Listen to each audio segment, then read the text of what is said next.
Alright, so in this video we're going to look at questions 6 through 18 through 19. So on 16, it wants you to give the function in terms of f of x, and here's x, here's f of x. Alright, so, and again, it keeps on going here and it keeps on going here, but what you're looking at are the 2 points that they gave you. So my point is negative 3 comma 0 and 4 comma 0. You have different points. But what I want to look at is first of all, is it the sine function or the cosine function? What's the amplitude? What's the period? And what's the phase shift? All right. So on here, what you're going to do is you're going to say, first of all, this is going to be the sine function because, see, it starts at the midline at the point that they gave you. So the point, you have to use the point that they gave you. This negative 3, 0 is where it starts. All right, so we know that this is going to be the sine function. And we know that it's going to be negative. All right. Now, then we're going to look at what is the amplitude. Well, notice it goes down 1, 2, 3 to get to the bottom point, and from the midline it goes up 1, 2, 3 to get to the top point. So therefore I know that it's going to be y is equal to negative 3 times the sine of x. So that's the first thing that I look at is what is the function?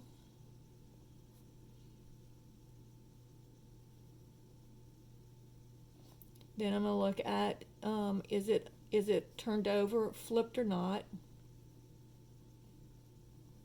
And then I'm going to say, what is the amplitude? And of course, if they would just ask you what is the amplitude, it would be 3. Because remember, the amplitude is always positive. All right? Now let's look at the period. So the period, it starts at negative 3 and it goes to 4. So if I just count over 1, 2, 3, and remember this counts as 1. So 1, 2, 3, 4, 5, 6, 7. The period is equal to 7, but that's not what goes in the parentheses with the x.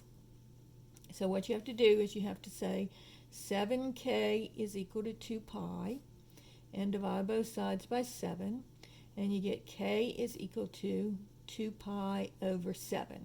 So remember, always when you're dealing with the period on these sine and cosine functions, you have to figure out what it is compared to the normal period of the sine or cosine function.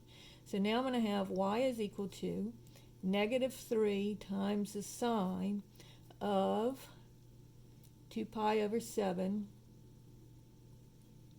x. Now the last thing that I have is it's shifted over, and it's shifted over negative 3. So if I say x is equal to negative 3, if I make that equal to 0 because I'm seeing what's happening to the origin, that would be x is equal to 3. Now here's the only little trick that you have to know. When I write this in here, you have to put the x plus 3 in its own little set of parentheses. So the 2 pi over 7 goes on the outside, and then the 3 is in the little parentheses on the inside. And so that's how you do this problem. So first, what's the function? Is it flipped or not? And this one is flipped because notice it's a sine function because it starts at the midline, but it goes down. All right? Then you say, what is the amplitude? Just by counting down and counting up from the midline to the top or the midline to the bottom. So that's 3. And then you count over to see what the period is. And then you have to figure out what this number k is that goes in front of your x. And you do that by comparing it to the normal period. And then to figure out your phase shift, you just say, well, x is equal to negative 3, because that's what x is equal to. Bring the 3 to the other side to see what's happening to the origin. And then the trick here is that this has to be in parentheses.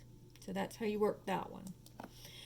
Problem 17 and 18 are two different questions, and your numbers will be different for 17 than it is for 18, but I'm going to work them together because they're basically the same question. All right, so this is what's happening. You have a Ferris wheel that is 51 inches in diameter. 51 meters, I mean. So if the diameter is 51 meters, the radius would be half of that.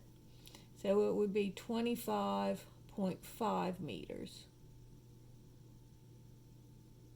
Okay? Because this is the diameter. All right? And then you get on the platform is 2 feet. So here's the ground. And this is meters above the ground. And then you start to go around. Now, let's draw this. So you're going to start out 2 meters, if this is time.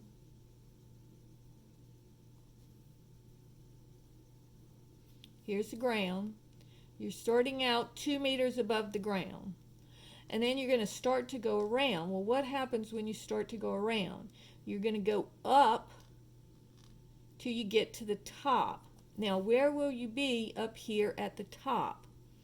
You will be at 2 plus 51, so this would be 53 meters is your top value that you would get.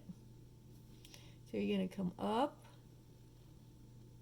and then you're going to make one revolution, and it says it takes 10 minutes to get back down to the bottom. All right? Now, what does this look like? It's a cosine function. So you're starting at the bottom, you're going up, and then you're coming back down. So you're starting at the bottom. That tells you cosine, and it's flipped over. And be careful because this has to be t, because we're talking about a time here. It's not x. All right? So this will be cosine of t. And we also know that it starts at the bottom, so it will be flipped. All right? Now, let's look and see where our midline is going to be. All right? So, and what our amplitude is. So, if we go from 53 to, from 2 to 53, this is going to be 25.5. And this would be 25.5 because this is half of the diameter and this is half of the diameter. And so my midline here is going to be 2 plus 25.5. So that would be 27.5. All right? So I know my midline is y is equal to 27.5. And I know my amplitude, because it's going to be the same as the radius of my Ferris wheel. All right? And I also know that my period is equal to 10 minutes, because that's how long it took to do one complete revolution. So starting at 0 minutes and going to 10 minutes gives me the period is 10 minutes. So those are the questions that they're going to ask on question number 17. Now in question number 18, you're going to have different numbers, so you're going to have to go through this again to figure out what the equation is. But then finding the equation from here is going to be fairly easy, and it's very similar. All of these Ferris wheel problems and the one that will be on your test will be almost exactly, it just changes the numbers up a little bit. So the first thing is we know that it is a negative cosine function. And we know that our amplitude is 25.5.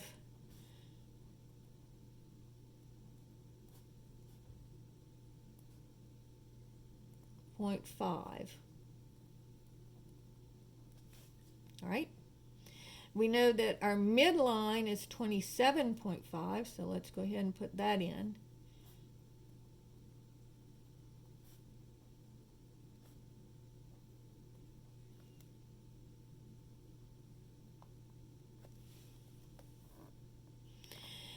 And then the last thing that we have to worry about is the period. So again, just like we always do for the period, we're going to go 10k is equal to 2 pi. So divide both sides by 10, and I get k is equal to, and reduce that, pi over 5.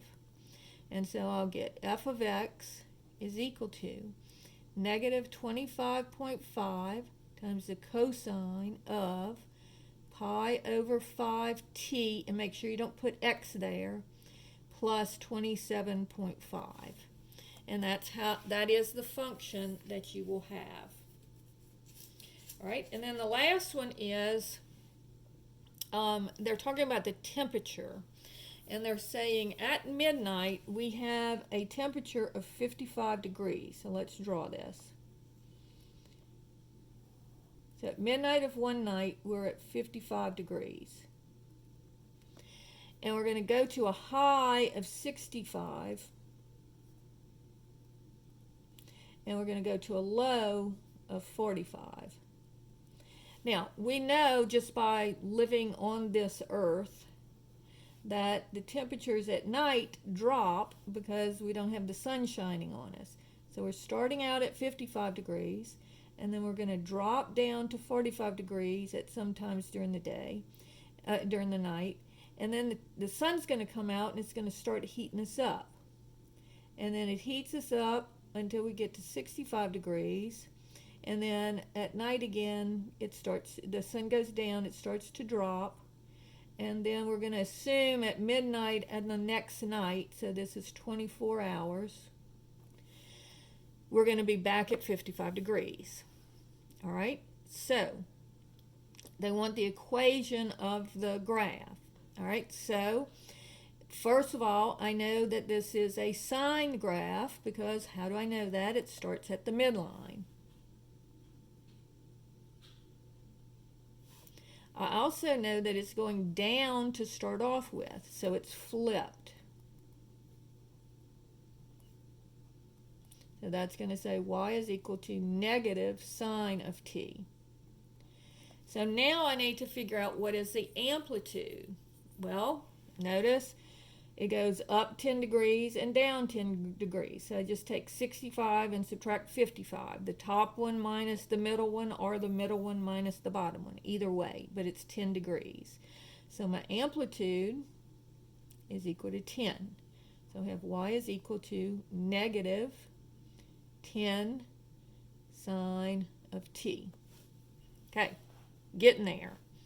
Now notice where is my midline? My midline is at 55. Y equals 55, so that's what I'm going to add on to the end here. Y is equal to negative 10 sine of t plus 55. Now the last thing is the period. And again, how do we find the period? Well, I know it's 24 hours. And so I'm going to say 24k is equal to 2 pi, because that's our normal period for our sine function. So divide both sides by 24, and I get k is equal to pi over 12 if I reduce that. And so now my function becomes y is equal to negative 10 times the sine of pi over 12 t plus 55. And again, don't put x here, because if you put x, they're going to mark it wrong. Oh, and they didn't call this y, they called it d of t, because it's the temperature, the degrees. So d of t is equal to negative 10. You don't have to write that in, they already have that. So all you have to write in is this part. And so that's the function that would be for this graph, or for this information. But notice that if you draw the graph of what's happening, it really helps you on both 17, 18, and 19. When they give you a word problem, if you draw the graph, then it helps you to see, oh, this one's the cosine function. Oh, look, this one is the sine function. And you kind of have to know how temperatures work on this one, and how the Ferris wheel goes around. And what is the height? So notice I'm going up, up, up, up, up, up, up, reach the top, down, down, down, down, down. This when the temperature drops at night, then keeps going, then it starts going up when the sun rises, and then it comes back down when the sun sets. Right? So that's how you do 16 through 19.